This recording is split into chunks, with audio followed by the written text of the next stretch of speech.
പോലെ ഒരു ചോദ്യം കേട്ടോ. ഹലോ ഐ ലവ് യു എന്ന് അങ്ങനെ മലയാളത്തിൽ പറയണം. ഞാൻ നിന്നെ ഇഷ്ടപ്പെടുന്നു. അപ്പോൾ ഐ ഹേറ്റ് യു ഞാൻ നിന്നെ വെറുക്കുന്നു. അങ്ങനെയാണോ? അതെ, ഞാൻ നിന്നെ വെറുക്കുന്നു ശരിക്കും.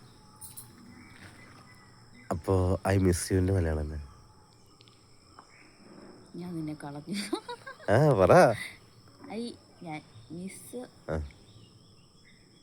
നഷ്ടപ്പെടുത്തി. ഞാൻ നഷ്ടപ്പെടുത്തി നിന്നെ. ഞാൻ നഷ്ടപ്പെടുത്തി നിന്നെ. ശരിക്കും തന്നെയാണോ ഉത്തരവ്? ഞാൻ നിന്നെ മിസ് അല്ല അത് മലയാളത്തിൽ പറ. അതിന് ഞാൻ നിന്നെ മിസ് ചെയ്യണില്ലല്ലോ. 24 മണിക്കൂർ എന്റെ കൂടെ ഉണ്ടല്ലോ. അറിയോ? അറിയില്ല അല്ലേ? പക്ഷെ അവര് തോറ്റില്ലേ? പറഞ്ഞ ആൻസർ പറഞ്ഞ അറിയോങ്കിൽ അറിയില്ല. എനിക്കറിയില്ല, കാരണം ഞാൻ ഇക്കുനെ മിസ് ചെയ്യണില്ലല്ലോ. അപ്പൊ നിനക്കറിയില്ല, അപ്പൊ നീ തോറ്റു. ഓ ശരി, ആൻസർ പറഞ്ഞു കേട്ടോ. ആൻസർ അങ്ങനെ പറയാൻ പറ്റുമോ? I miss you. അതിന്റെ അർത്ഥം എന്റെ മലയാളം ചോദിച്ചത്.